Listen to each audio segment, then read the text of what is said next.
You know, behind every great nonprofit, there's a board of directors. They're the volunteers who are supposed to be steering the ship. But what happens when that leadership, well, fails? The results can be absolutely catastrophic. So today, we're going to dissect the anatomy of a complete meltdown to see what goes wrong and, more importantly, how to stop it from happening to you. Okay, just picture this for a second. You're the one who championed the first ever board retreat for your organization. You're there at the opening reception, all set for a really productive weekend. And then a founder you respect pulls you aside and just drops this on you. Yeah, that is exactly what happened to board member Alex Counts, and it's the fuse that lights this whole story. So, that shocking moment? It wasn't some random blow-up. Nope. It was a full-on ambush. Really the climax of all this dysfunction that had been simmering under the surface. And it serves as a massive cautionary tale for anyone in nonprofit leadership. Alex was, as you can imagine, completely stunned. He stood his ground, though. He refused to resign, saying he was committed to serving out the term he was elected to. But when he immediately went to his board co-chairs to ask for some kind of mediation, he just hit a brick wall. One of them grimaced and literally turned his back on him. The other, a friend of 25 years, just coldly shot the idea down. The message couldn't have been clearer. We're not talking about this. Now here's where it gets really interesting. Alex's story, as dramatic as it is, well, it's not some unique, isolated incident. Based on his own experience and talking to tons of other people in the field, he came to this pretty astonishing conclusion, that a huge majority of nonprofit boards, maybe as high as 80%, are dysfunctional in some way. So this isn't just one bad experience, it's pointing to a huge, widespread problem. Meltdowns like the one we're talking about, they don't just happen overnight. They build on cracks that are already in the foundation. There are always warning signs of a toxic culture, if you know what to look for. So let's examine the red flags that led up to this moment. First off, it's absolutely crucial to know the difference between healthy conflict and, well, unhealthy conflict. A positively challenging board member, they're the ones asking the tough questions that actually make the organization stronger. They see things others might miss. A toxic board member, on the other hand, they disrupt meetings, they act on their own personal agenda, they're disrespectful, and a lot of the time they just disagree for the sake of disagreeing. One builds up, the other just tears everything down. So before the big ambush, Alex had been seeing a bunch of red flags at this organization, which he just calls A&P. For one, the board never even adopted annual goals. There was this constant over-the-top self-congratulation, but with no real data to back it up. And maybe most critically, the executive director, a guy named Oliver, he openly hated any kind of oversight. Any offer of help was seen as someone telling him what to do. And all of this, it points to the core issue at A&P, what you might call a cult of personality.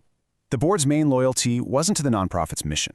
It was to the strong-willed founder and the executive director. And that created this incredibly dangerous environment where personal loyalty always trumped the board's real responsibilities. So here's the bottom line. In a culture like the one at A&P, there was just no room for dissent. If you questioned the decision, it wasn't seen as a constructive part of governing the organization. No, it was taken as a personal attack, as disrespect. And in that little inner circle, that was the one thing they would absolutely not tolerate. Okay, let's go back to that night of the retreat. The ambush wasn't just a personal fight, it was a deep, profound failure of leadership. The very people whose job it was to govern the organization, they completely abandoned their duty to make sure there was a fair process. You know, experts have a pretty clear playbook for how to handle board conflict. Step 1, you address the issue privately, one-on-one. If that doesn't work, Step 2 is to bring in a neutral third party to mediate. And sometimes the issue is just a skills gap, which you can fix with training and education. It's a rational, professional way to handle things. But instead of that professional approach, Alex got this, a flat-out refusal from a co-chair to even try. This quote, it just perfectly captures the leadership vacuum. The guy whose job it was to mediate and lead just threw his hands up and abdicated his responsibility, letting the whole thing fester. And look, this kind of dysfunction isn't just about bad meetings and hurt feelings. It has real, and I mean severe, consequences. When boards fail in their duties, they can open themselves and their members personally up to some serious financial and legal trouble. This number should probably get your attention. $2.25 million. That's how much former directors of another nonprofit, the Leamington Home for the Aged, were forced to pay out of their own pockets. Why? for breaching their duties and letting mismanagement just run wild. This is not a theoretical risk. It's very, very real. Now, this is where it gets really chilling. It all comes down to a board's legal fiduciary duty, which is just a fancy way of saying it's their fundamental ethical job to act in the best interest of the organization. The failures at Leamington that led to that massive penalty, I mean, just look at this list, are almost identical to the warning signs Alex was seeing at A&P. Both failed to remove incompetent officers. Both ignored their own bylaws. Both had terrible meeting attendance. The exact same path to disaster was being paved at A&P. Okay, so we've seen the whole anatomy of a meltdown. Now for the important part. How do you prevent it? Let's shift gears from this cautionary tale to some concrete, actionable strategies for building a healthy, high-functioning board. So what do you do if the problem really is just one specific person? Well, nonprofit expert Joan Gary lays out this really clear, strategic process. And it's not about some dramatic firing, which, believe it or not, can often backfire. It's about methodically and quietly reducing their influence.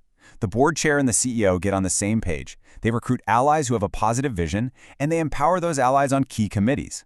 The whole dynamic of the board slowly shifts until the toxic member realizes, hey, I don't have any power here anymore. And more often than not, they choose to resign.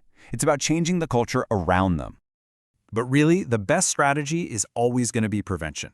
Building a strong, resilient culture from the very beginning is absolutely key. And that means rigorously following your bylaws. I mean, they're your rulebook for a reason. Setting term limits is crucial. It's not about bureaucracy. It's about preventing power from getting too concentrated and making sure fresh perspectives are always coming in. And doing regular, formal evaluations of your executive director, that ensures accountability is a two-way street. These aren't just boxes to check. They are the absolute pillars of a healthy board. And that brings us to the question that's really at the heart of this entire issue. It's a challenge to every single person serving on a nonprofit board. Where does your ultimate loyalty lie? Is it with a charismatic leader, or is it with the mission you volunteered to protect? Answering that question honestly is the first and most important step to building a board that truly serves.